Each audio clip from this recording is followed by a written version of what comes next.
السلام عليكم ورحمة الله تعالى وبركاته. الحمد لله وصلى الله وسلم على سيدنا ومولانا Muhammad رسول الله أما بعد.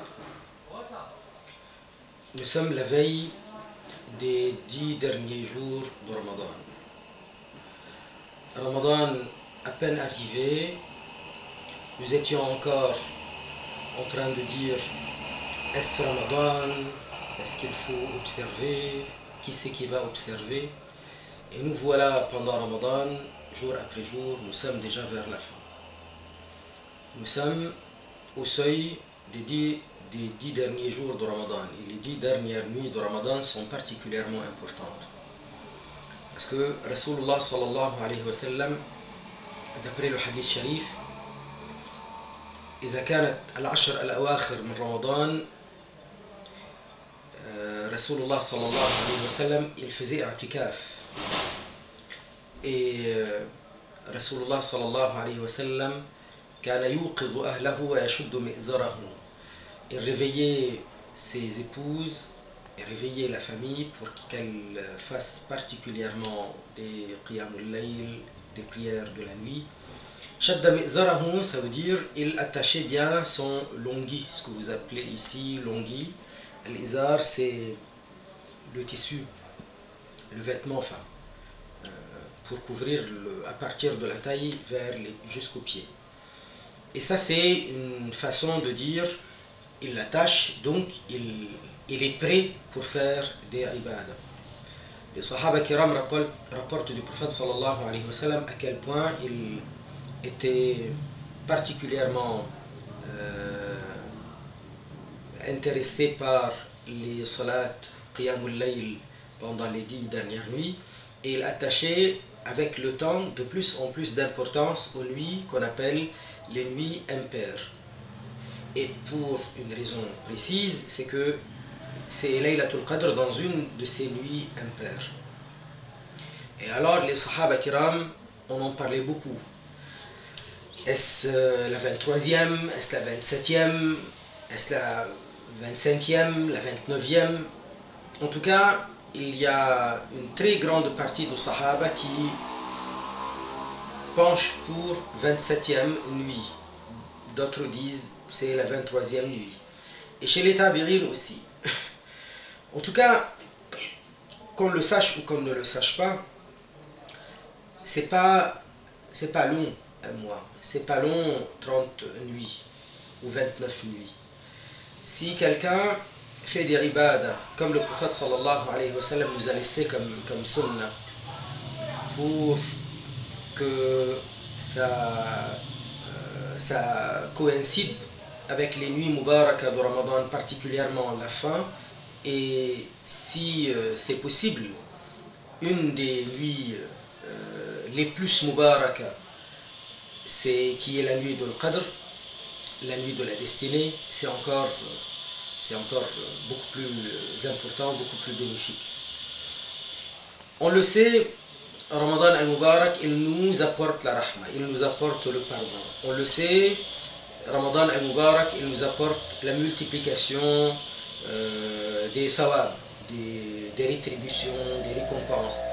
Et la bonne action, elle n'est pas comptée selon sa juste valeur, mais sa valeur, elle est multipliée jusqu'à 700 et beaucoup plus encore. Et alors si c'est une de ces nuits, des 10 dernières nuits de Ramadan, c'est encore plus avantageux. Et si c'est la meilleure nuit de toute l'année, qui est la nuit de Al-Qadr, on le sait, comme Allah Ta'ala il le dit dans le Coran Al-Karim, Laylatul Qadri khayrum min alfi shahr. La nuit de Al-Qadr est meilleure que 1000 mois. Ça veut dire plus de 83 années. Rasulullah sallallahu alayhi wa sallam, en nous incitant à faire cela, c'est pour nous rappeler davantage encore à l'ordre et nous rappeler que le mois de Ramadan est un mois qui doit nous occuper avec les meilleures façons de faire. Les meilleures façons de faire, c'est l'objectif de notre existence sur cette terre. Il s'agit donc de l'adoration. la dignité, la tête haute, la fierté, pas la fierté au sens négatif, la fierté dans le sens de la grandeur de l'âme, la dignité. C'est dans l'humilité, dans le sujoud, la tête baissée, dans la soumission, dans l'obéissance à Allah Azza wa Jal. Et cette obéissance dans le sujoud, dans le ruku', dans la salat, dans le masjid ou au fin fond de chez soi, dans sa maison, homme ou femme, ça doit être aussi le symbole de l'obéissance à Allah Azza wa Jal. Ça doit nous conduire, nous prendre par la tête, par l'oreille, par la main, pour être obéissant, toujours dans l'humilité, dans ses actions. Ça veut dire dans son comportement avec son prochain, son comportement avec son père, son comportement avec sa mère, son comportement avec ses frères et sœurs, son comportement avec les gens d'une manière générale, pour être utile, pour être bénéfique, pour être comme l'eau salvatrice, pour être comme le cours d'eau, pour être généreux comme le soleil. Tout ça c'est dans l'obéissance à Allah Azza wa Jal. Et c'est pas étonnant, Rasulullah sallallahu alayhi wa sallam, comme il est dit dans le hadith, Kana ajwad an-nas, il était le plus généreux de tous les hommes. Wa kana ajwad ma yakunu fi Ramadan, et il était le plus généreux encore, beaucoup plus, pendant le mois de Ramadan. Kana ajwad min ar-rih al-mursala, il était plus généreux encore que le vent qui circule. Ça veut dire qui touche tout. Ça veut dire qui apporte fraîcheur, qui apporte effet bénéfique partout autour de lui. Un autre volet de ce message, c'est pour la question de la croyance. Dans la croyance musulmane, il est important de savoir que Allah Ta'ala a préservé les anbiya. Les prophètes sont ma'soum. Les prophètes sont les meilleurs. Les prophètes sont préservés de façon à ce qu'il n'y ait aucune tâche dans leur perfection, afin qu'il n'y ait aucun prétexte pris par un kafir. Sayyiduna Ayyub alayhi salam, beaucoup racontent qu'à un moment donné de sa vie, il était tellement malade que les vers sortaient de son corps. C'est répugnant ça. Et cette histoire, elle ne vient ni du Coran, ni de la Sunna Nabawiyya. Même si certains sahaba ont été parmi ceux de qui on rapporte cette histoire, en réalité cette histoire elle est rapportée de sources israéliyat, bibliques. Et tout ce qui est source israéliyat ne peut pas constituer pour nous une source dans l'aqida. Et lorsque cette source venant des israéliyat, source biblique, elle est en contradiction avec les textes coraniques ou avec les textes prophétiques, elle est forcément considérée comme fausse. Les anbiya sont préservés dans les manuels de base que nous devons apprendre par cœur quand on est enfant, que nous devons apprendre. Mais dans l'éducation, on demande aussi aux enfants de les apprendre par cœur. Il est dit que les anbiya sont ma'soumouna min al-judhami wal-baras wal-junoun. Ils sont préservés de al-judham. Judham, c'est une maladie de peau qui noircit la peau et qui la rend complètement moche. Al-junoun, c'est la folie. Al-baras, c'est la lèpre. Là aussi, c'est une transformation de la peau de façon laide.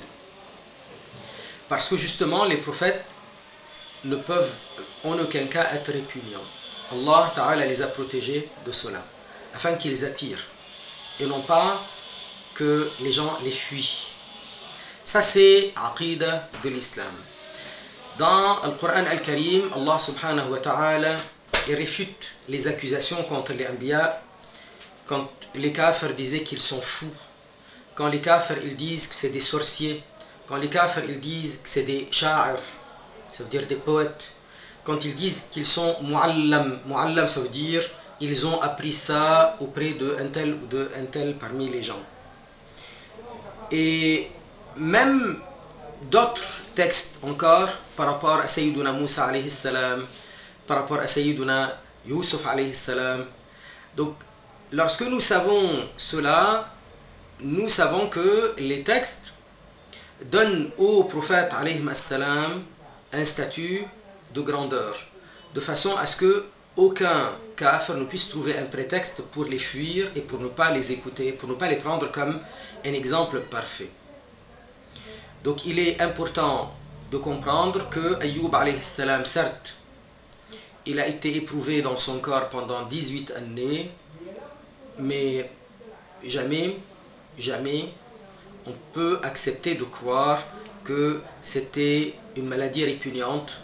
Les vers ne sont jamais sortis de son corps, et encore pire, de croire qu'il reprenait le ver, il le remettait sur son corps pour lui dire consomme de rizq qu'Allah subhanahu wa ta'ala t'a destiné.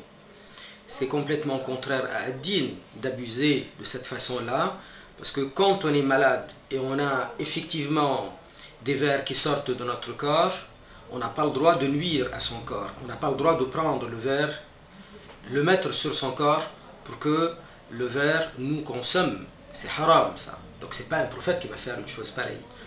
Et ça, c'est pas la bonne compréhension de tawakkul ala Allah. Tawakkul ala Allah ne veut pas dire nuire à soi. Ça n'arrivera donc pas au prophète. Il faut savoir à un moment donné stopper les histoires que les uns et les autres racontent uniquement pour surprendre, pour l'émotion. Il faut donner à la croyance sa place la plus importante avant d'aller chercher les histoires bizarres. Subhanallah walhamdulillah wa la ilaha illallah wallahu a'lam.